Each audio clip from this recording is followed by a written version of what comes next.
Assalamualaikum warahmatullahi wabarakatuh. Nama saya Siti Faiza. Saya dari Prodi Tadris IPS. NIM saya 18081041138. Saya akan membuat video tentang gender dan feminisme untuk memenuhi tugas mata kuliah kajian gender. Beberapa pembahasannya yaitu feminisme, gender, kekerasan, dan hak istimewa pada laki-laki. Pembahasan yang pertama, feminisme. Feminisme merupakan serangkaian gerakan sosial, gerakan politik, dan ideologi yang memiliki tujuan yang sama, yaitu mendefinisikan, membangun, dan mencapai kesetaraan gender di lingkungan politik, ekonomi, pribadi, dan sosial. Feminisme menggabungkan posisi bahwa masyarakat memprioritaskan sudut pandang laki-laki dan bahwa perempuan diperlakukan secara tidak adil di dalam masyarakat tersebut. Selanjutnya, pembahasan gender. Perbedaan seks dengan gender. Gender merupakan hasil konstruksi sosial yang ada di masyarakat yang diberikan stereotip pada perempuan dan laki-laki. Sedangkan seks itu hanya pembedaan jenis kelamin dan keadaan biologis terhadap perempuan dan laki-laki, sehingga jenis kelamin itu bukanlah gender, tetapi lebih kepada pemahaman dalam konteks biologis perempuan dan laki-laki. Kesetaraan gender muncul akibat ketidakadilannya pembedaan perilaku terhadap laki-laki dan perempuan, di mana kaum perempuan khususnya di budaya patriarki dianggap kaum yang lemah dan hanya berfungsi di dapur, sumur, dan kasur. Peran perempuan dan laki-laki harusnya setara. Laki-laki juga harus berperan dalam mengurus rumah tangga dan mencari nafkah untuk keluarganya. Begitu juga perempuan. Perempuan tidak boleh memiliki beban ganda. Beban ganda merupakan tanggung jawab yang berlebih, yakni dalam mencari nafkah untuk keluarga dan bertanggung jawab sepenuhnya untuk mengurus rumah tangga. Beban itulah yang tidak diperbolehkan dalam kesetaraan gender.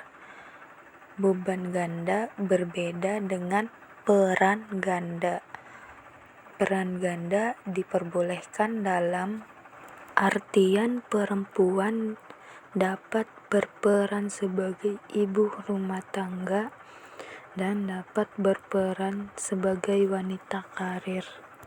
Selanjutnya, pembahasan kekerasan.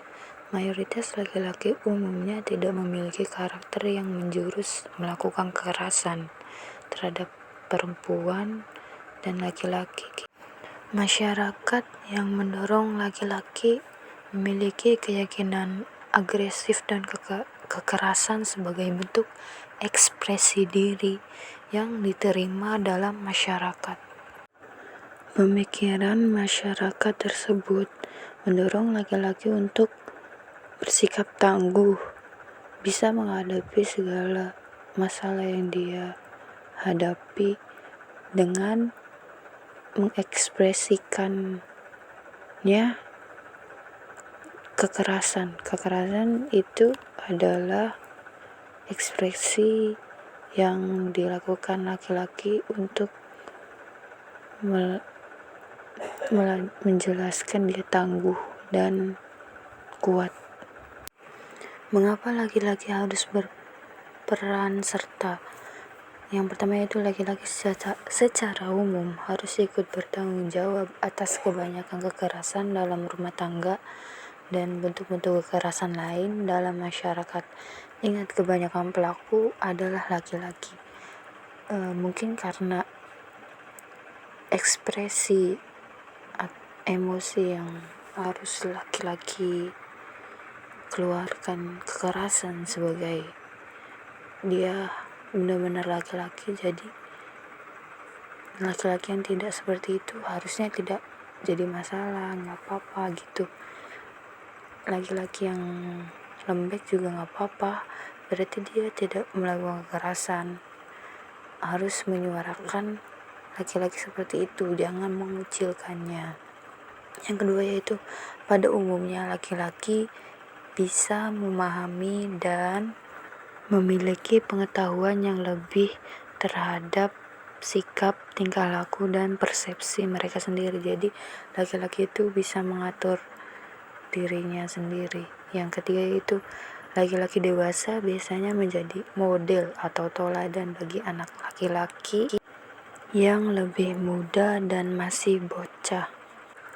Patriarki dalam sebuah keluarga memiliki seorang pemimpin, yaitu laki-laki. Laki-laki yang menganggap dia berkuasa terhadap keluarga tersebut, sehingga segala sesuatu harus dia mendapat persetujuan dia dan diatur oleh dia. Ketika perempuan ingin sesuatu atau pendapat, harus ada persetujuan dari laki-laki. Ini yang berpeluang untuk seenaknya dan melakukan kekerasan terhadap perempuan tersebut. Privilege, hak istimewa. Pengalaman laki-laki yang melakukan kekerasan tidak harus berkisar pada keinginannya untuk mempertahankan kekuasaannya. Jadi laki-laki melakukan kekerasan untuk mempertahankan kekuasaannya. Seringkali kekerasan sebagai akibat logis dari perasaan atau pengertian laki-laki bahwa ia memiliki hak istimewa tertentu dalam hidupnya. Itu wujud dari hak istimewanya yang dimanfaatkan tidak baik. Sebenarnya hak istimewa membebani laki-laki karena dituntut untuk sempurna.